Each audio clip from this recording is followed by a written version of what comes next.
What's up, Detroit Red Wings fans? In this video, I want to talk about Dylan Larkin and why I think he can become the next Red Wing great and what he needs to do to get there. I would assume that most Red Wings fans are expecting Larkin to be the captain of the Red Wings this upcoming season. But what I wanted to do was show how Larkins Production stacks up with some other Red Wing greats. In particular, I wanted to see how Larkin's first 4 seasons in the NHL stack up to the first 4 seasons of Ted Lindsay, Alex Delvecchio, Steve Yzerman, Pavel Datsyuk, and Henrik Zetterberg. I also wanted to find out what kind of supporting casts each of these players had and how it stacks up to Larkin's supporting cast. Spoiler alert, Larkin's supporting cast in his first 4 seasons has paled in comparison to the guys I'm going to be using as my reference points. Before we fully dive in, I think it's important for you viewers to take a look at this graph. This graph shows NHL goals per game for a single team starting in the original 6 era. The reason I wanted to show this is to give a little extra context to some of these players' production and their supporting casts when we get to it. When Ted Lindsay came into the NHL, he came into one of the higher scoring eras, but his first 4 seasons in the NHL also consisted of some low scoring seasons. When Delvecchio came into the league, it was during one of the lower scoring times in the NHL. Yzerman came into the NHL during one of the highest scoring eras of the NHL's lifetime. Zetterberg and Datsyuk entered the league during a time when goals for per game was less than 3. Larkin also came into such an era. I could not give an exact reason as to why the goals scored have fluctuated the way they have, but I still think it's important that I show you this so you guys have some context. So please keep this timeline in mind as we get through the video. The last thing I want to note is that the NHL was not on an 82 game schedule when Lindsay and Delvecchio came into the league, so we will be adjusting their games played, goals, assists, and points to fit as if they were playing an 82 game schedule. Here are the formulas I used to adjust their production. I took the players' games played and divided it by the possible games during that particular time frame and multiplied it by 328. I used 328 because in an 82 game schedule, there are 328 possible games that a player could have participated in a 4-season stretch. Some of you might be wondering why I don't just make it so every player played in 82 games. But it has been said many times that the best ability is availability, so I figured that it would be best to show how many games that a player would have played if they were on an 82 game schedule. To adjust the goals, I divided the goals they scored by the games they played and then multiplied it by their adjusted games played. When it came to the assists, I used the exact formula that I used for the goals. After I figured out the adjusted goals and assists, I added them together to get the adjusted points. Let's take Alex Delvecchio's first 5 seasons, excluding his rookie season, since he only played in 1 game, for an example just to show how it all works. When he came into the league, the NHL was on a 70 game schedule. This means in his first 4 seasons, there were 280 possible games he could have participated in, and he played in 274 of them. So I divided 274 by 280, which means he played in roughly 97.85% of the possible games.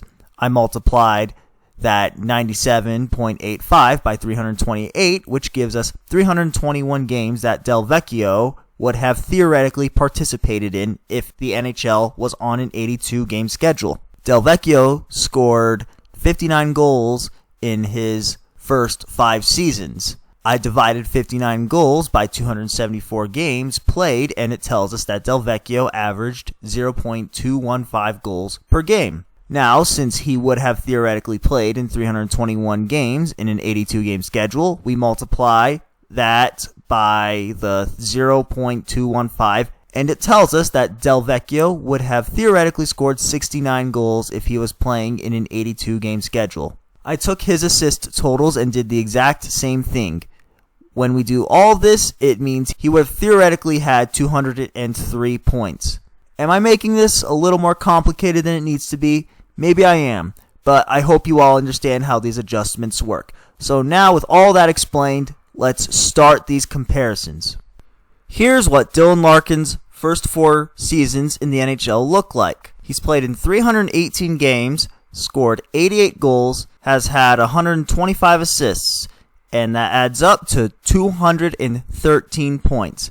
So let's look at the guys that we had to adjust first. How does Larkin's production in his first 4 years compare to that of Ted Lindsay and Alex Delvecchio? Just FYI, the adjusted numbers for Delvecchio and Lindsay are on the left in their columns, and their actual numbers are in parentheses. And also, just another reminder, we will be using Delvecchio's second season through his 5th season, since he only played in 1 game in his rookie season. So, Larkin's goals are not as high as Lindsay's theoretical goals, but he was on a better pace in terms of assists. So that's definitely something worth noting. When we look at Larkin's production and how it stacks up with Delvecchio, we can see that Larkin actually does have more goals than Delvecchio has theoretical goals, but he does have 9 fewer assists. Larkin also has more total points than these two have theoretical points, so that's another thing worth noting. So, he's stacking up alright so far. Let's move on to Yzerman, Datsyuk, and Zetterberg now. Now, when we get to this slide, the disparity between Larkin's production and these other Red Wing greats becomes a little bit more apparent. Datsyuk did have fewer goals in his first 4 seasons than Larkin did, but he also played in less games, and Datsyuk was on pace for more goals had he played in as many games as Larkin did. And Larkin's assists are not as high as these guys, despite playing more games. The only player that we have looked at so far that Larkin is scoring more goals than is Alex Delvecchio. The only player he had more assists than was Ted Lindsay.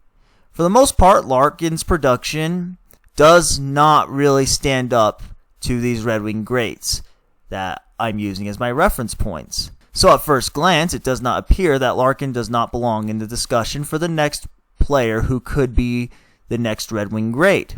Notice that I said it at first glance, because the supporting cast that each of these players had in their first 4 seasons compared to Larkin will paint a completely different picture. Now, I would have to assume that some of you will be wondering why I have Yzerman's supporting cast listed with 2 40-goal scorers, but I only have 1 name listed there. That is because John Ogrodnik was his 2 40-goal scorers. He did it twice while playing with Yzerman, so I counted him as 2. If the total names don't add up to the total number throughout this slide and the next slide, it's because someone on that list achieved it more than once while playing with said player. So I hope that clears that up. Anyways, Larkin in his first 4 seasons has played with exactly 1 30-goal scorer and only 6 20-goal scorers. Notice that Datsyuk and Yzerman in their first 4 seasons played with more 30-goal scorers than Larkin has played with 20-goal scorers. Now, granted, Yzerman did play in a higher scoring era, so that is certainly part of it, but still. Zetterberg was only 1 30-goal scorer away from playing with as many 30-goal scorers as Larkin has played with 20-goal scorers. It's also worth noting that the goals scored were roughly the same when Datsyuk and Zetterberg came into the league as when Larkin came in.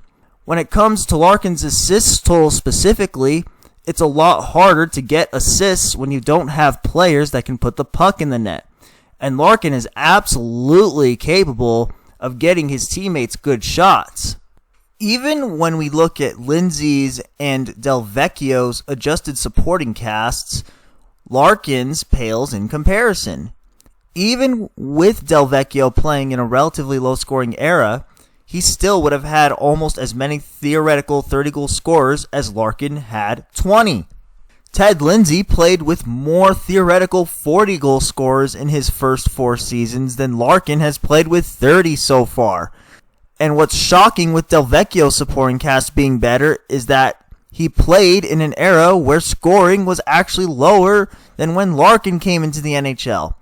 So if Larkin is going to take off as a true NHL star, he definitely needs a better team around him. So I'll be honest right now.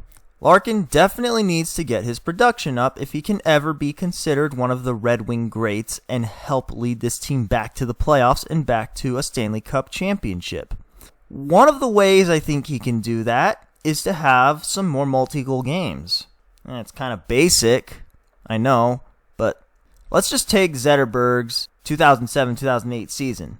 He had 7 multi-goal games in that season alone. Larkin has had 7 multi-goal games in his entire career. Now, he did take strides this season when he had 4 multi-goal games, which was a career high for him. But aside from him improving individually, I think the absolute best way for Larkin to get his production up is for Yzerman to put some more players around him. In the 2007-2008 season, Zetterberg was playing with Pavel Datsyuk, who was a 30-goal scorer. Or let's just take Larkin. Do you think it's a coincidence that Larkin's first 30-goal season came when he was playing with another player who scored 30 goals? Maybe it is, maybe it isn't. But all of these magnificent players I referenced in this video had help. So let's see if Larkin can ever get that same kind of help. Larkin, as of right now, definitely has things he needs to improve on, but has definitely come a long way since his rookie season. He actually showed some moves this year. He used a lot more shot fakes this year than in prior years. And I feel like he is definitely going to keep getting better. I don't know if he'll ever have the amazing puck handling or stick handling skills that Datsyuk and Zetterberg had, but that's fine. And I know he's probably never going to be Steve Yzerman or Gordie Howe or any of those guys, but you know, that's fine. Yzerman and Howe are like some of the greatest players to ever play the game, so there's like no shame in not being able to be as good as those guys. But yeah, this franchise definitely has a lot of work to do if it's going to get back to the playoffs and back to a championship. Hopefully Larkin can continue to take steps forward this upcoming season. 2018-19 was definitely a great stepping stone to becoming great. Well, that will be all for this video. What do you guys think of Larkin? Do you love him, like him, hate him, or are you somewhere in between? Do you even think he can become a Red Wing great? What do you think the ceiling or floor for him is? Let me know in the comments below. And the last thing, if you are a fan of Detroit sports, then you would be very wise to go check out the links in the description. Thank you all for watching. I hope you enjoyed.